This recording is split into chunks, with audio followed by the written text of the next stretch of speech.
పెద్దలారా మిత్రులారా అందరికీ నమస్తే. నేను గరిడేపల్లి సత్యనారాయణ ఆర్గనైజేషన్. తమిళనాడు ఎన్నికలు జరుగుతూ ఉన్నాయి. 5 రాష్ట్రాల ఎన్నికలు ఉన్నాయి. మనం గతంలో కూడా మాట్లాడుకున్నాం. తమిళనాడు, వెస్ట్ బెంగాల్తో పాటుగా ఇంకొక 3 రాష్ట్రాల ఎన్నికలు ఉన్నాయి. తమిళనాడు పాలిటిక్స్ దేశానికి రోల్ మోడల్. తమిళనాడు అనగానే కరుణానిధి, నల్లకళ్ళజోడే మాట్లాడుతూ ఉంటారు. తమిళనాడు నల్లకళ్ళజోడు కరుణానిధే కాదు, ద్రావిడ ఉద్యమాన్ని, ఈ దేశ మూలవాసుల అస్తిత్వాన్ని, బహుజనుల యొక్క ప్రాధాన్యాన్ని, దేశానికి రోల్ మోడల్గా నిలిచేటువంటి అనేక సంఘటనలు, అనేక విధి విధానాలు ఆ తమిళనాట ఎన్నికలకు సంబంధించి ఉన్నాయి. ముఖ్యంగా పెరియర్ రామస్వామి దగ్గర నుంచి, కరుణానిధి దగ్గర నుంచి మనం చూసుకుంటూ వచ్చినప్పుడు ఇలా ఏ పార్టీ అధికారంలోకి వచ్చినా ఖచ్చితంగా ద్రావిడ ఉద్యమాన్ని బేస్ చేసుకోవాలి. అక్కడ ఈవెన్ బీజేపీ, ఇప్పుడు బీజేపీ కాంగ్రెస్ ఎరగబడిసేది ఏం లేదులే, కానీ వాళ్ళకి ఏదైనా మద్దతు ఇచ్చినప్పుడు ద్విముఖ పోటీ ఎప్పుడు ఉంటుంది. డిఎంకే అన్న డిఎంకే అంటే ద్రావిడ మునేట్ర కజగం అన్న డిఎంకే దాంట్లో నుంచి వెళ్ళిపోయింది.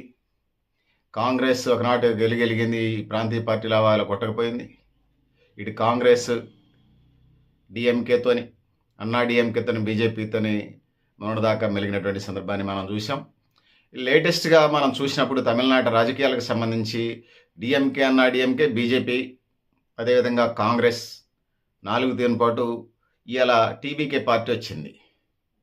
టీవీకే పార్టీ తమిళ సూపర్ స్టార్ ఎవరైతే ఉన్నారో, తమిళ టాప్ 1 హీరో విజయ్. సో అతను కూడా రేస్లో ఉన్నాడు. ఇప్పటికే 5 ఏళ్లుగా మానసికంగా మా ఇద్దరి మధ్య గ్యాప్ ఉన్నదని చెప్పేసి టీవీకే పార్టీ పార్టీ రాష్ట్ర అధ్యక్షుడు మొదటి భార్య ఇప్పటికే విడాకులకు అప్లై చేసినట్టుగా సోషల్ మీడియాలో చక్కర్లు కొడుతున్న వార్తను మనం చూస్తున్నాం. సరే, వ్యక్తిగత విషయాలకు సంబంధించి రాష్ట్ర జాతీయ రాజకీయాల్లో ప్రాధాన్యత ఉండకపోవచ్చు, కానీ కొంత పరిస్థితులు అయితే చూస్తారు. సరే, కుటుంబ విషయం కాబట్టి కూర్చొని మాట్లాడుకునే అవకాశం ఉంటుంది. ముఖ్యంగా తమిళనాట పాలిటిక్స్ ఎవరు చేసినా కూడా ద్రవిడ పాలిటిక్సే కాబట్టి స్వాగతిస్తూ ఉన్నాం. అయినా ఎన్నికలే కాబట్టి చర్చకి మీ దృష్టికి తీసుకొచ్చే ప్రయత్నం చేస్తాను. తమిళనాట రాజకీయాలు ఒక వెలుగుతూ ఉన్నాయి. అంటే అన్నాడీఎంకే తన మాతృ సంస్థగా పన్నీర్ సెల్వం వెళ్ళి జయలలిత అవినీతి కేసులలో జైల్లో ఉన్నప్పుడు ముఖ్యమంత్రిగా ఉన్నటువంటి పన్నీర్ సెల్వం డిఎంకేలోకి జాయిన్ కావటం ఇవాళ ఒక చర్చకి దారితీస్తూ ఉంది. ఈ క్రమంలోనే 3 దఫాలుగా ముఖ్యమంత్రి చేశాడు. జయలలిత జైళ్లలో వివిధ అవినీతి కేసులలో ఉన్నప్పుడు, రాజ్యాంగపరంగా ఇబ్బందులు వచ్చినప్పుడు పన్నీర్ సెల్వం. సో ఇట్లాంటి పరిస్థితులు ఉన్నప్పుడు అన్నాడీఎంకేకి సంబంధించిన ప్రధానంగా చేశాడు. అటు ఉన్నటువంటి ఇతర పార్టీలు కానీ, ఇటు శశికళ కానీ, అంటే జయలలిత సన్నిహితురాలు శశికళ కూడా వీటికి సంబంధించి పన్నీర్ సెల్వాన్ని స్ట్రాంగ్ పర్సనాలిటీగా కాకుండా ఉండడానికి ప్రయత్నాలు చేసినటువంటి పరిస్థితిని మనం చూస్తాం గత రాజకీయాల్లో.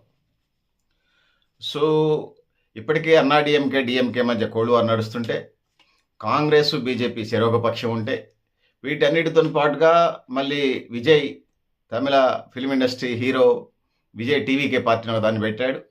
ఇట్లాంటి పరిస్థితులు ఉన్నాయి. వామపక్షాలు డిఎంకేతో వెళ్ళే పరిస్థితి మనకు కనపడతా ఉంది. గత ఎమ్మెల్యే ఎంపీ ఎన్నికల్లో ఈ పరిస్థితి ఈసారి కూడా అంతకు మించి ఉండకపోవచ్చు అనేది నాకున్న అభిప్రాయము, విశ్లేషణగా కూడా దాన్ని చెప్పుకోవచ్చు. సో ఇదంతా ఇట్లుంటే ఫిబ్రవరి 24వ తారీఖు నాడు జయలలిత అత్యంత సన్నిహితురాలు, అన్నాడీఎంకేకి సంబంధించినటువంటి బాధ్యురాలు, అంటే అవినీతి కేసులలో ఆమె జైల్లో పోయొచ్చి వచ్చింది. అయితే డబ్బులు మరిన్ని ఉంటే తెలుగు రాష్ట్రాల్లో కానీ, భారతదేశంలో ఇతర రాష్ట్రాల్లో కానీ ఎన్ని డబ్బులు ఉంటే అట్లా రాజకీయ పార్టీలు నడపవచ్చు అనేది ఒక ఇది ఉన్నది. నిజంగా చిత్తశుద్ధి ఉంటే, పారదర్శక ఉంటే, ప్రజల పట్ల దేశం పట్ల ప్రేమ ఉంటే, ఆ డబ్బులు ఖచ్చితంగా ట్రస్ట్ చారిటీ పెట్టి పుట్టపర్తి సత్యసాయిబాబా ట్రస్ట్ పేరులాగా చాలా సేవలు చేయొచ్చు. ఇన్ఫినిటీ చేయొచ్చు, అసలు ఆకాశమే వద్దుగా చేయొచ్చు. కానీ పదవులు కావాలి, వీళ్ళకి ఎమ్మెల్యేలు కావాలి, రాజ్యాధికారం కావాలి. మరి అట్లా వాళ్ళ గైడ్ ఇచ్చేవాళ్ళు ఎవరు, మరి దాని పరిస్థితి ఏందో శశికళకి అర్థం కావాలి. శశికళ పళనిస్వామి, పన్నీర్ సెల్వం శశికళ గ్రూప్ రాజకీయాల్లో పళని స్వామి చక్రం తిప్పడం మొదలుపెట్టాడు. ఆ విధంగా అన్నాడీఎంకేకి సంబంధించి ప్రత్యేక పరిస్థితిలోకి వెళ్ళిపోయింది. అసెంబ్లీ ఎన్నికల్లో 37% ఓట్లు డిఎంకేకి వస్తే అన్నాడీఎంకేకి 33% వచ్చినాయి. సో ప్రజాదరణలో రెండాకుల పార్టీ ఇంకా బలంగానే ఉందని చెప్పేసి మనకు కనపడుతుంది. ప్రజలు ప్రాంతీయ పార్టీలనే ఎన్నుకుంటున్నారు, ప్రాంతీయ సమస్యల మీద ఇది చేస్తారని చెప్పేసి. జాతీయ పార్టీలు అక్కడక్కడ తెలంగాణ లాంటి చోట మనగలుగుతున్నాయి, కానీ ఉన్న పరిస్థితి ఇది మనకు కనపడతా ఉంది. అయితే ఎన్నికలకు సంబంధించి గత కొన్ని ఎన్నికలకు సంబంధించి పళనిస్వామి కానీ, పన్నీర్ సెల్వం కానీ, జైల్లో ఉన్నటువంటి శశికళ కానీ వీళ్ళంతా కలిసే అన్నాడీఎంకే నడిపించే ప్రయత్నం చేశారు. సో పన్నీర్ సెల్వానికి సంబంధించి ముఖ్యమంత్రి చేసినా ఆయనకి పెద్ద గ్రూప్గా పెద్ద ఇదిగా ఉన్నట్టుగా మనకి అనిపించదు. ఎందుకంటే గ్రూప్ లాగా అనిపించదు మనకి. ఆయన జయలలిత విధేయుడిగా పార్టీ నమ్మిన బండుగానే ఉండేవాడు. సో ఆ విధంగా ఆయనకి వచ్చింది. సో జయలలిత జైలుకు పోవటం, శశికళ జైలుకు పోవటం, ఇవన్నీ పరిస్థితుల వల్ల పార్టీ నడిపించే వాళ్ళలో మంచి వాళ్ళు అని చెప్పేసి పన్నీర్ సెల్వానికి సంబంధించి అవకాశాలు వచ్చి ముఖ్యమంత్రి అయ్యాడు. జయలలిత అత్యంత విధేయుడిగా ఉన్నటువంటి పన్నీర్ సెల్వం, సో ఆయన కార్యక్రమాలు చేస్తూ ఉంటే పళనిస్వామి, పన్నీర్ సెల్వం సమానమైనటువంటి లీడర్లు కావటం, సో ఆయన ముఖ్యమంత్రి అయినప్పుడు శశికళ జైల్లో ఉండటం, జయలలిత, శశికళ, పన్నీర్ సెల్వం, పళనిస్వామి వీళ్ళంతా అన్నాడీఎంకే పార్టీ. పన్నీర్ సెల్వం ఎవరైతే ముఖ్యమంత్రి అయ్యారో, జయలలిత ఎప్పుడైతే జైలుకు పోయిందో లేకపోతే తర్వాత మరణించిందో, జయలలిత జైలుకు పోయినప్పుడు కానీ మరణించినట్లు ఉంచితే ఇక ముగ్గురు మిగిరాలి అన్నాడీఎంకేలో. ఒకటి శశికళ, రెండు మాజీ ముఖ్యమంత్రి పన్నీర్ సెల్వం, మూడోది పళనిస్వామి, శశికళ, పన్నీర్ సెల్వం. ఇలా ముగ్గురులో ముఖ్యమంత్రిగా పన్నీర్ సెల్వం ఉన్నప్పుడు పళనిస్వామి, శశికళ గ్రూప్గా ఉండి ఇది చేసే ప్రయత్నం చేశారు. ఇది ఎంత దూరం వెళ్ళిందంటే 2022లో అన్నాడీఎంకే పార్టీ నుంచి పన్నీర్ సెల్వంను సస్పెండ్ చేసే కాడికి వచ్చింది. సో ఖచ్చితంగా అంటారు కదా, కోల్పోయిన తర్వాత అర్థమవుతుంది. దశాబ్దాలు గడిస్తే కానీ చేసిన పొరపాట్లు, చారిత్రక తప్పిదాలు ఆ పార్టీకి అందుబాటు, ఆ పార్టీ కళ్ళు మూసుకుపోయి కంటి ఆపరేషన్ చేయించుకొని కళ్ళ కళక వచ్చి కాట్రాక్ట్ వచ్చి ఉన్నది. చేసుకుంటే అలాంటి న్యూసెన్స్లు చేసుకోరు, కూర్చొని మాట్లాడుకొని పరిష్కారం చేసుకుని ముందుకు వెళ్ళాలి రాజ్యాధికారంలోకి రావాలంటే. అనేక అనుభవాలు చెప్తా ఉన్నాయి. 2016లో జయలలిత చనిపోయిన దగ్గర నుంచి పళనిస్వామికే శశికళ మద్దతు ఇవ్వటం, పన్నీర్ సెల్వంని బలహీనపరిచే కార్యక్రమం పెద్ద ఎత్తున జరిగిందని చెప్తారు. లోక్సభ ఎన్నికలుగా మద్దతు లభించకపోవటం, ఏకంగా డిఎంకే చేతులు గెలిపారనే ఆరోపణలు. శశికళ కూడా జయలలిత మరణం తర్వాత ఎక్కువ కాలం ఆధిపత్యం చలాయించలేకపోయింది. వ్యాపారస్తులు రాజకీయాల్లో ఎప్పుడు రాణించలేరు, వ్యాపారాలు రాణిస్తారు. నాయకుడు ఉంటే ఇంకా బాగా పెర్ఫార్మెన్స్ బాగా కనపడుతుంది. సో ఇది మనం చూసాం. సో చివరికి ఆమె కూడా అన్నాడీఎంకే నుంచి బహిష్కృతురాలైనటువంటి సందర్భాన్ని మనం చూస్తాం.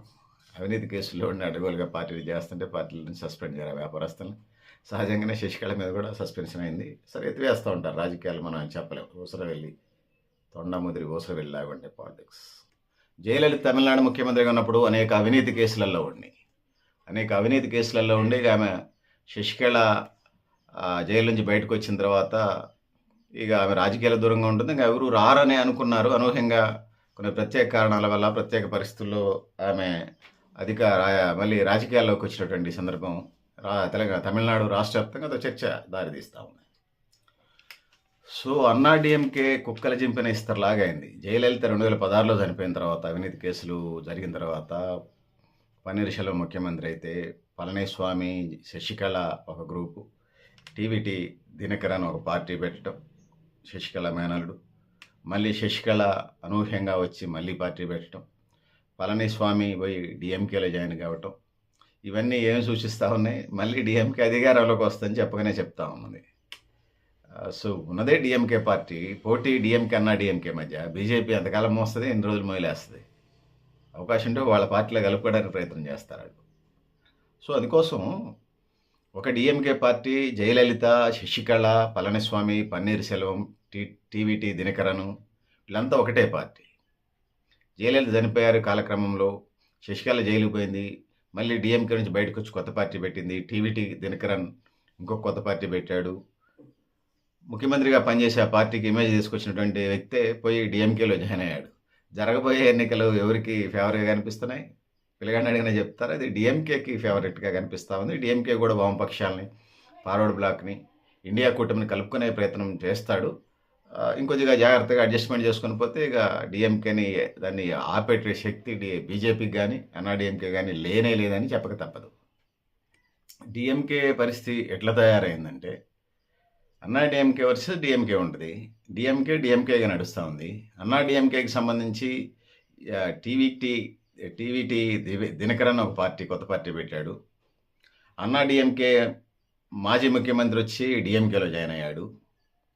జయలలిత 2016లో చనిపోయింది.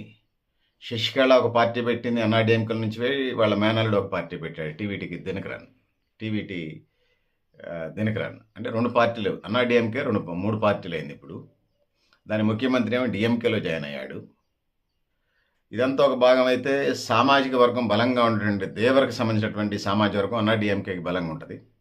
దానికి సంబంధించిన ప్రధాన నాయకుడు సెంగొట్టియన్ అనేటువంటి ఓ పెద్ద నాయకుడు పోయి టీవీకే పార్టీ తమిళ సూపర్ స్టార్ టీవీకే పార్టీ అయినటువంటి విజయ్ పార్టీలో జాయిన్ అయ్యాడు. ఓవరాల్గా ఏమనిపిస్తూ ఉంది, వారు వన్ సైడ్ లాగా అనిపిస్తుంది నాకైతే. సో అంటే అన్నాడీఎంకే ఓటు బ్యాంక్ ఈసారి పెద్దగానే పడవచ్చు. అయితే శశికళ మత్తు పరోక్షంగా డిఎంకేకా లేక విజయ్ పార్టీకా అన్నది తేలాల్సి ఉంది. మరి ఆమె ఏ పార్టీకి ఉండదు. డిఎంకే నుంచి బయటకు వెళ్ళింది కాబట్టి డిఎంకే ఇస్తుందా టీవీకి ఇస్తే ఆమె చేస్తా ఓట్లు చేస్తా. ఏది జరిగినా 2 ద్రవిడ పార్టీలతో పాటు విజయ్ శశికళ పార్టీలు కూడా తమ శక్తిని తమ యొక్క స్థాయిని ప్రదర్శించుకునే పరిస్థితి మనకు కనపడతా ఉంది. ఇది పరిస్థితి పెద్దలారా మిత్రులారా. మీరు కూడా మీ అభిప్రాయాలు కామెంట్ బాక్స్ రాయని తెలియజేస్తూ నేను గరిడేపల్లి సత్యనారాయణ న్యూ లక్ష్య ఆర్గనైజేషన్.